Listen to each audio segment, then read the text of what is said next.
Hey everyone, it's Coach Patrick here in Endurance Nation, back with another coach lesson. It is January 2023. Super excited to talk to all of you about this month's topic.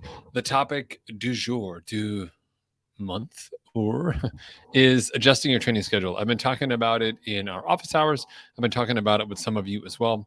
And my goal here today is to make sure that you are 100% prepared to do right by your future self by making better decisions now. And in the coach lesson, I'm going to cover some of the same framework, but do a little bit more of a deeper dive for you into the process. And we'll actually head over to Final Search and I'll show you some tips and recommendations for me.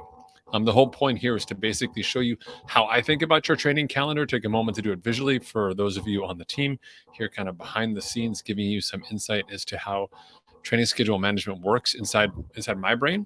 And hopefully that helps you make better decisions as an athlete. Remember, here inside Endurance Nation, we consider you to be self-coached athletes. And that means that you're really good at taking a look at information, translating it into something that's meaningful and effective for you, implementing and learning from it. Right. So really kind of being independent. Right. So rather than building an army of people who are just sitting around waiting for me to figure out what to tell them, you are independent and moving on your own. And a huge piece of that is just manipulating your regular training schedule. Okay. So without further ado, we'll dive into our presentation here tonight and make sure that we're super good. Here we go. Excuse me. All right. Going into the topic, adjusting training schedule, super easy, right? Like, let's totally do it. Who doesn't love training schedules? All right. First and foremost, we can forget about the header here because that's not the header, but all calendars are evil. Some just have a purpose. And this couldn't be more true. When I think about what it means to be sort of successful and manage your training calendar, a huge part of it is understanding that calendars themselves are just not great tools. They're just a tool, right? So you could have a tool, screwdriver that you use. It may not be the best screwdriver in the world, but it's what gets the screw out of the wall. You're going to use that screwdriver. And calendars are the default go-to for training plans. I have my own biases about it. If I was building a training plan device or display, it wouldn't be a calendar. I think calendars bring with it all sorts of different baggages. When I look at a calendar, I think of like Mondays just in general give me anxiety. And I probably did myself a favor here by putting all the things on this Monday example as well, right? Fridays are also hard. People sort of disappear and things are just kind of funky there. What's going on? We bring just a lot of sort of psychological baggage to a calendar. And as most of you know from your professional lives, unless you're really organized or have someone who's helping you be really organized, calendars themselves are really hard, right? You have a calendar for each context of your life: work calendar, home calendar, kid calendar, social calendar. Now you've got a workout calendar and you've got like 6 different calendars. None of them talk to each other. It's super hard to kind of get dialed in. And calendars just aren't a tool that we generally use to run our day, right? So we have something that we need to get done. We make a list. We go after it like that. We have priorities. We move them around. We interact and message with things. We don't spend tons of time in a calendar. If you do, I'm so sorry for your existence, and I hope that you get out of calendar land, unless you're like an assistant or executive assistant or whatever that is, or a scheduler or someone who's making the world great, like a key master that unlocks everything, like the key master did in the Matrix for Neo. Then awesome, we appreciate your superpowers, but otherwise, calendars themselves are not great tools to work with. They're just not dynamic enough to map the level of decision that we're making, right? Okay, so all right. With that said, you understand how I feel about calendars and how I go through it. So let's do a little bit of a deeper dive here, and we'll talk about the OG Coach Patrick story. Here you go on this side, Joe Friel, Triathletes Training Bible, second edition. I think I had the first edition, to be honest with you, but this is really the first thing that kind of came up for training and set the stage for what I was going to be doing. Everything here for me, kind of kicked off from a dare. So I was in Central Asia in the Peace Corps, got a letter, sent months to get there to me from my brother. And he'd done the inaugural Ironman Lake Placid in 1999, 2000, 1999, 99. Isn't that crazy? He did it in 99 and sent it to me. Of course, my host family was shocked by people running around in tiny clothes, crazy people in America. But I was totally like thrown down. My brother didn't come out and call me out, but he knew I'd been running, he knew I'd been training, and he was just kind of showing me the things he was doing. He was really good at it. I was looking at it and saying, oh, I've just got to do this. I can't do it here. I live in the middle of nowhere. How would I possibly do it? I did eventually find a pool. Like I could run on trails at certain times of day when most people are kind of busy at work or at the market, so I wouldn't get rocks thrown at me. And I could also swim at a pool, which is an outdoor pool at a gymnasium, as they were called. And I lived in a valley that was known for its rich sports traditions. And so they had an outdoor pool, which really just meant big pipes of hot water that got pumped through. You swam over these pipes, like they were all over the bottom of the pool. They kept the water in the pool warm, but you froze outside because it was freezing for most of the year there, but still in your Speedos and your tiny suits, like running around swimming with all these kids who are amazing swimmers. Couldn't bike, but at least I could do something. I just felt like I was just doing something different, and I really wanted to get into it. And so what I ended up doing when I came back to the States for grad school was I just started following other people. I just found other people to train with and just did the stuff that they did. And my friends were running, I was running. If they were swimming, I was swimming. They didn't really have a plan either, but we were sort of all following. They were following someone else. And it was sort of a game of follow, much like these wonderful cyclists you see here in Mallorca, just living the dream. Everyone was sort of following the person in front of them, which works to a certain degree. But when we're looking at an endurance event, like most of you are here inside the team, you can only follow for so far before things become more nuanced for you and you have to make decisions, which is what we'll be kind of dialing in a little bit on today. So I was just following other people and I was like, this is no good after a while because I was doing the same thing every week. I was getting tired in spaces, other places. These amazing athletes were so much better than me running that I couldn't keep up. I was risking injury. It was just tough. So I kind of got into coaching. I started like reading books and trying to learn and figure out what was happening and how could I do it better. That's where the Training Bible came in. Got the Training Bible, got myself certified to be a coach, which was ridiculous back then because all the stuff was like fledgling internet and kind of funky and not easy to use. But got through it, got certified and started coaching like myself and then coaching friends and going from there.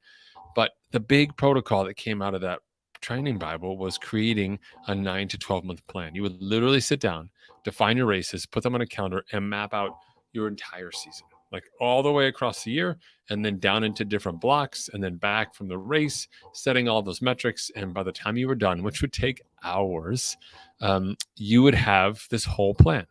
The problem was the minute something went wrong, like you got injured or whatever, the whole plan was kaput. You had to go back and kind of revisit because you had to change everything. And that was really sort of the impetus for my coaching style, which eventually merged into becoming Endurance Nation, which is that we don't want to have a full long-term plan. That nobody can really have a plan unless you're like, solo, wealthy, enjoy being alone all the time, healthy all the time, like make great decisions for all of those things, and just don't have those disruptions in your life. Even in today's modern world, the way things are working out in terms of how interconnected we all are, it's hard to be that independent of everything. And through my failures, everyone here wins, I guess, sort of wins, because I'm coaching many of you here inside the team. But my bias has really changed through the coaching cycle, and it's born from my own personal frustration at building calendars and having them fail, doing tons of work and realizing that it wasn't working anymore. The common sort of corollary for this in the professional space is that you set up a meeting with your team. You're like, okay, everybody, yeah, we're going to meet on Mondays are great. Let's meet on Mondays at 2. And we'll just set a reminder every Monday at 2. We'll meet and we'll catch up. And everybody's like, that's great. Let's do it. Let's meet. And we'll see you today at 2 o'clock. See you today at 2 o'clock. Have a great meeting. So you're like, okay, guys, see you next week. Everyone leaves, comes back. How's everybody doing? We're doing great. Let's have a meeting. And it's about half as good as the week before. And you're like, no, okay, okay, nice job. I feel like we're on track here. I'll see you next week. Have a great week. Go forth, crush it. See you next week. You come back the next week and like 4 people out of the 12 don't make it. And the meeting's like half as good as the half it was good before. At this point, people are sort of like on their phones during the meeting, and it's not really sort of like the important meeting, like what's happening. Be like, well, we got this meeting. It's on my calendar, and I pushed other stuff out of the way because I had this meeting. So now I kind of stuck with this meeting in my calendar. And if you don't have agency inside your workplace, or if you've just got like evil boss or whatever it is, all of a sudden you have this permanent thing that's going to take a long time, or some crisis has to happen for that meeting to be removed from your schedule. And that's often what happens with people's workouts when they're not making better decisions. And this annual training model was very similar to that, where you just bake stuff in, irrespective of, you don't even know if your pool's open then, but you've already scheduled all these workouts for the week it's closed, and you got to move all these workouts, which changes your queue. It's just crazy, right? So instead we think of in discrete blocks, and we use tools and move across the season using these interchangeable blocks based on your performance from each preceding block. And within each block, we have an opportunity to make modifications. Right now, we're in the winter training block, which is our out season, which I'll be showing you on the screen today through Final Search. But the bigger picture piece of the puzzle here for you to understand is that being good at managing the block is really all about being good at managing what works for you. And that's really what I want to dial in. So I know you're thinking, I don't have the expertise, Coach Patrick. Like, I don't feel certified right now. But don't worry about it. We'll get you ready and we'll get you dialed in. Okay. The most important thing to understand is that I'm saving you from having to go through all of that madness that I went through so you can do it better doing it here inside the team. So first and foremost, when I say self-coach, people are like, but wait, I want to talk to somebody. What the heck are you talking about? Okay, so let's be clear. Number one, self-control means that you manipulate the workouts. You get to move stuff around. You literally get to go in a training final surge, into your training log, and move Monday to Tuesday, Tuesday to Wednesday, Wednesday to Monday, and move on drag and drop everything around. You are in charge of your schedule, and I encourage you to do just that. Don't be shy. Here, let me see if I can share something else here. Hold on a second. I'll share my screen. Here we are inside Final Surge. Let's just dive, right inside into this here. So when you're inside Final Surge here, you can move all sorts of things around. Like click on Twitter. Awesome.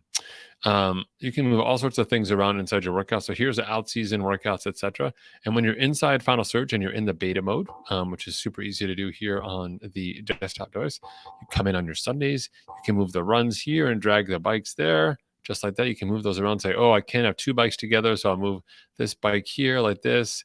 And the swim, I can only swim on Mondays. I don't want this swim, so I'm going to take this swim and I'm going to take it off to the side here. I'm going to let it go. It's gone. Now I don't have a swim, but I don't have a workout on this day. What am I going to do on this day? Maybe I'll move this strength training here. Maybe I'll add, like a walk or something like that. I'm going to add a walk to my day. I'll say I'm going to walk an hour. So I want to stay active. Otherwise, Coach Patrick starts stalking me. So you put a walk in on that day and so on. And then you could basically go ahead and map out your week and you go through that week, execute it, and do great. But you can move all of these pieces around inside Final Surge. I think it's really important for people to understand that you're fundamentally in control with what that means. And I think a lot of people don't really sort of feel that way, but you really are in control. So sit down every Sunday night, block out that time so we can go ahead and make sure that we're really making, the most of your week by taking the time to kind of go through that and say, how do I make sure the weeks are going to be set up the way that I need them to be set up? All right. Okay. Next one. Here we go. The next one, you hold yourself accountable. And this is a big one. I think a lot of people don't really appreciate what it means to hold yourself accountable. For me, it's like, hey, this is what I'm doing on Tuesday. I've got it here on Tuesday. I'm going to do it on Tuesday. So we prioritize that session. We make sure we get it done to the best of our ability. But ultimately, if it doesn't happen, it's on you. And that's not in a like, hey, get your shit together, otherwise you're bad. It's in a more of a like, hey, why did this work today but not work next time? How do I do a better job of it, right? That accountability is actually really important. And along the way, you're all by yourself in terms of going through the process of that workout. Of course, you've got the team. The team's always connected on the community. I'm readily available as well. But when you're literally picking up the workout and putting it down, all of a sudden it's pretty clear what you know and what you don't know, right? You bought a table from IKEA and you open it up and you're like, I don't recognize these tools. All of a sudden you thought you could do it, but you're now messing around with it and you don't know some things. Well, now you know specifically what to do, right? You know the table number, the section you're working on, etc. Those are things you can go and ask specific questions about, get answers, and get back to work. So this whole process of being self-coach is actually putting you in a position to accelerate your learning through actually managing your schedule and making sure that you're making good choices with it, which is super important. Okay. And then finally, we just repeat and improve along the way. This is a really important one. Once you know that something doesn't work, then we can start testing out how things do work. And that process of sort of regular check-ins, whether it's on a weekly basis or a monthly basis with yourself or with a coach, it's an opportunity for you to make the changes that are going to really see improvement for you over time. Okay. All right, the next piece about adjusting your training schedule, and this is a big one, and I really harp on it with athletes because otherwise it gets too hard. When we have to make decisions like, do I run today or do I bike today? You're trying to make it in the morning. Like if I wake up now, I can bike, but if I sleep another half hour, then I can run. And your decisions about workouts are often hands forced by extenuating factors in your life, which is not a bad thing. We want you to listen to your life, to your body, to your baseline stress levels, your schedule, all of those different elements. But we don't want to be making training decisions just based on what's your mindset or thought process now. I have to tell you, when I make decisions about what workout I do based on how I feel when I first open my eyes in the morning, I'm not even awake. Like, it's a terrible time to make decisions. I'm probably the equivalent of being really intoxicated when I wouldn't make other decisions either. So I'm really struggling in this scenario to make the best possible decision. And oftentimes I mess up the math. I just sleep an extra half hour, but then I could still do this and I'm done by 10. And then I get on the bike and I start doing this thing. And I realize that I actually get to do only half of what I want because I've done the math wrong. And I have a hard stop, and that's all because I was trying to make decisions at the wrong time. So rather than leaving yourself in a position to be the whim of your decision making skills, which are often just under duress, really not at the optimal level for what you want to be able to get out of your sessions, let's look instead and say, let's use rules, right? So here are just some sample rules I put on the side here next to my picture of the 10 commandments. But certain things, like I go to bed at 9:30, right? So this is what I do. It's my rule. Like, I don't not go to bed. This is my rule. I go to bed at 9:30. I rest every Sunday. That's one for me. I take Sundays off, right? I sleep 7 hours. That's a great one. If you don't sleep 7 hours, then you've got to do something different with your training plan. That rule lets me know that if I don't sleep 7 hours, then I make a change. That could be more detailed. If I don't sleep 7 hours, I have no intensity in my workouts for that next day. So even if you have an interval session for 3x1 mile, it's going to take an hour with the warm up and the warm down, then you could do your hour run, but you can't do the 3x1 mile because you didn't get enough rest to do that workout, right? I warm up 15 minutes. Let's say you only have half hour for a workout, but you warm up 15 minutes because this is my rule. I'm not going to drop it because it's my rule, right? So it's not how do I shorten this run to the shortest time possible? We just do the main set, 2x1 mile, walk out your front door, start sprinting. Bad idea. Really, short term makes you feel good. Long term really has consequences associated with it. So we use rules instead of these sort of inflection points for choices. So rather than making a choice under pressure, let's set some specific rules for you. And this is a great conversation to have inside the community, or with me and your coach instead, whatever that may be, or our next office hours. All of that's readily available to you. But the point being that really start to set some key rules in place for yourself can make a big difference. It just removes the need to make decisions. If we can reduce that context, right? So think about for workouts, I always sit down the night before. I pull all my stuff together. I have it on the bathroom sink right next to my toothbrush. So when I get up in the morning, my workout clothes are right there. I don't have to go find them. I don't have to get the right ones, etc. I don't have to worry about, I do or not brush my teeth. It's all right there. I just brush my teeth, get my workout clothes, go downstairs. It's already solved. I solved the night before when I was awake. So I don't have to worry about the friction when I wake up in the morning. Like, do I really want to bike? Like, where's my clothes? I can't find them. Like, this must be a sign. I shouldn't be biking. I'll do something else. And it's really just a function of me putting myself in a position where I'm not ready to make a decision.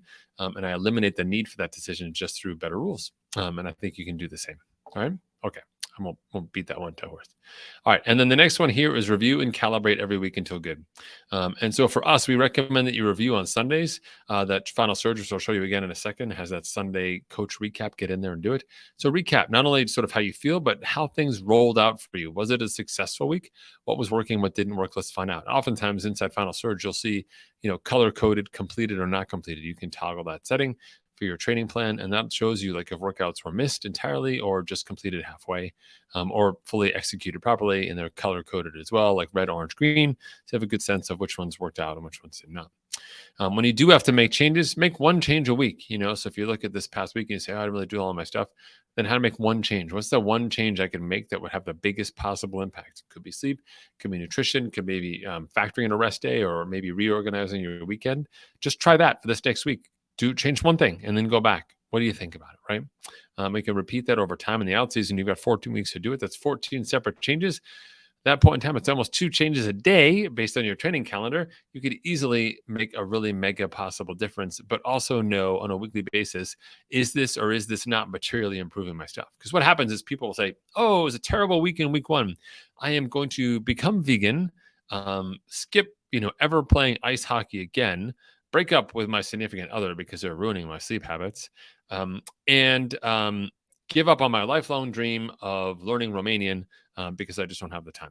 And you cut all those things out, make this big drastic change, and then training. Whether or not the training goes well or not, you've decimated your life, and it's hard to tell which one of those changes had an impact. Maybe you could have kept learning Romanian, or stayed with your significant other, or just found a significant other who also spoke Romanian, whatever that may be. If you don't have that dialed in, and make those incremental changes, and you just won't be able to tell what the change was, And in a way, you're kind of short circuiting your learning process, right? That's kind of a lose for us because we don't know what was the change that made the difference. And so making incremental changes, as hard as it is to be patient, when you're playing the long game, actually sets you up to do really well. Okay. All right. So let's go here behind the scenes. I'm at 20 minutes. Just want to be mindful of your time. Let's go back behind the scenes here and I will show you some of the stuff in Final Surge that I think is really helpful in terms of how I use it. All right. Hold on a second here.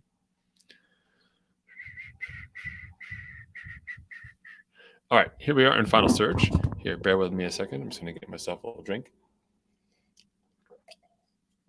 And this is where we left off with the workouts and so on. So let's say that I came in this week and I'll say to myself, okay, these are the sessions that I'm going to be doing to be successful this week. And it's a Sunday night. Okay, great. So we're like, Sunday night is the best night ever. I say, this is fine. Well, let's just say, for example, that as I go through this week, I want to make sure that I got my priority workouts organized, right? So one of the things that I like to do, I'll actually come in on Sunday nights. I'll take my week here.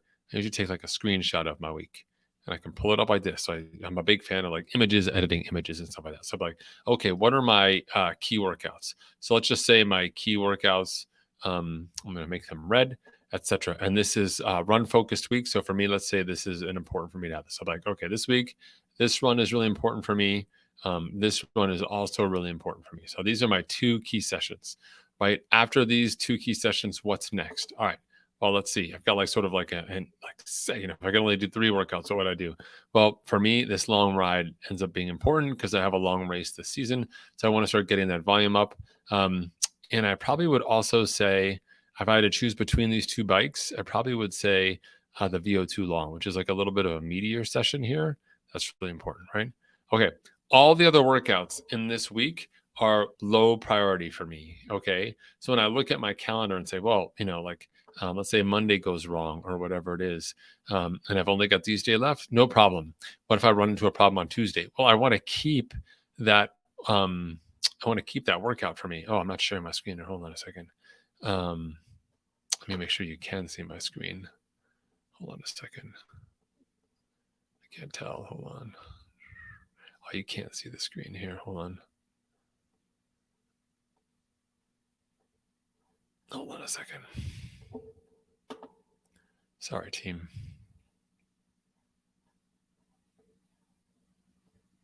All right, here we go. Windows to infinity. Okay, so this is what I was doing. I highlighted the 2 run workouts, and then I said these 2 orange workouts are really important to me.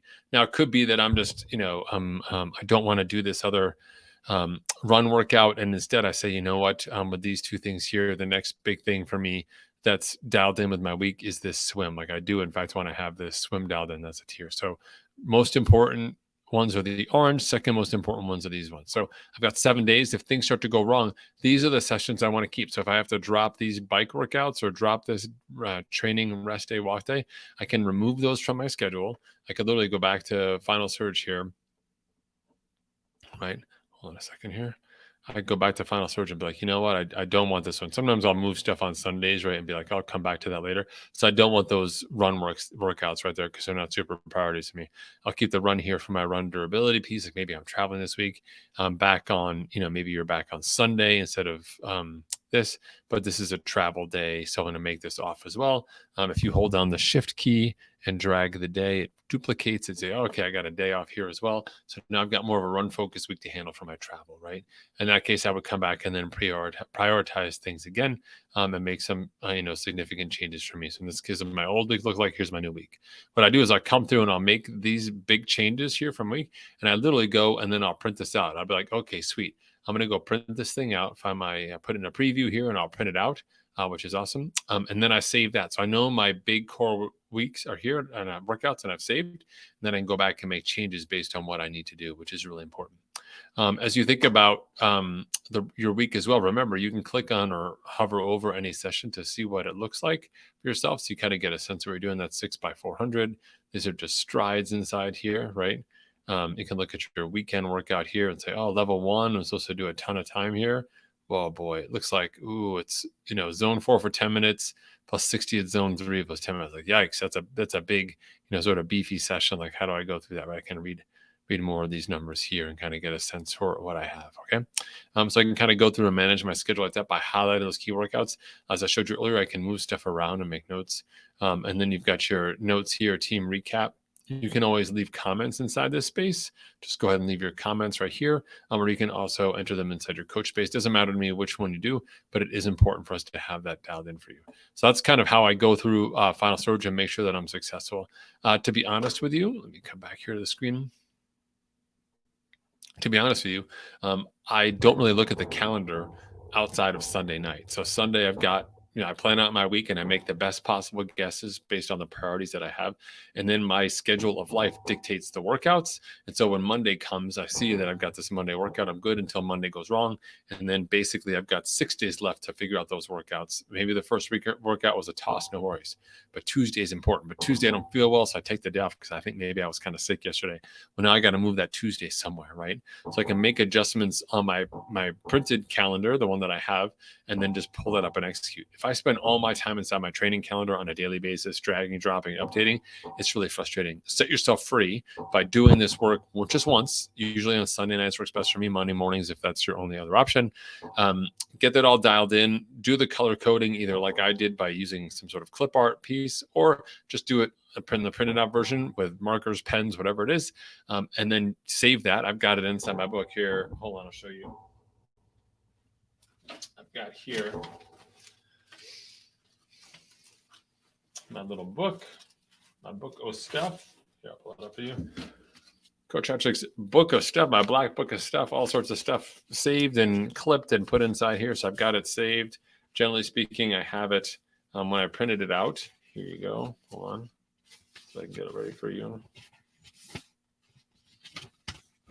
So I got a paper clip on it. I get my workouts saved and like taped into the front here. There's my workout strength schedule right there, which is super easy. So I can always follow that. I'll often also put things, I've got it here in the back. Like if I've got a basic week for myself, on my basic week in my back. So it's always in my journal. So I pick this up and use it. And I try to stay away from technology when I'm training during the week because it just becomes too much of a hassle. And I want to make my next best decision. I don't want to, if you all of a sudden move your top tier workout, say your Friday to your Tuesday, well, then all of a sudden you're like, but what about Wednesday and Thursday and Friday? And really at the end of the day, let's sort that out later. Get the workout in, get it done. Like if you're already under duress and trying to get it done, put it on the day. Let's get it done. Then we go forward to the next one. Because if you start saying, well, okay, so I'll move Friday to tomorrow, right? And then I'll move tomorrow to like Wednesday. And then it's you click, drag, and then tomorrow doesn't happen because life is crazy. Like, ooh, go back to the calendar. Like tomorrow didn't work, so I'm going to move this one to this one, and then you have to wait every day to find out. Instead, just approach every day as day 0. That's the important day. If you can't do today's session today, you can do it tomorrow. Then what can you do today? What can you achieve today to make sure the rest of your week goes well? Just do today, best possible today, and we'll go from there. Okay. That's kind of a little inside peek here behind the scenes and how my crazy coach brain works. If you have questions for me or comments or feedback, you can always reply inside the coach lesson area. I'll be happy to help you out, or just bring it up in our next conversation, whether it's office hours for those of you on the squad, if it's your monthly check-in for those of you on the program. I'm happy to help out. But I really want you to think about how you adjust. And if you have your own tips or tricks, please share them out with everyone else. If you print stuff out, or if you never print anything out, or you just never use the calendar, or you've got a special super double top secret hack, let us know. Part of the best part of being on the team here is that we get to capture other people's knowledge and learn from your lessons so we can all be better. All right. Thanks, everyone. I hope you have a fantastic month. I look forward to catching up with you soon. Take care.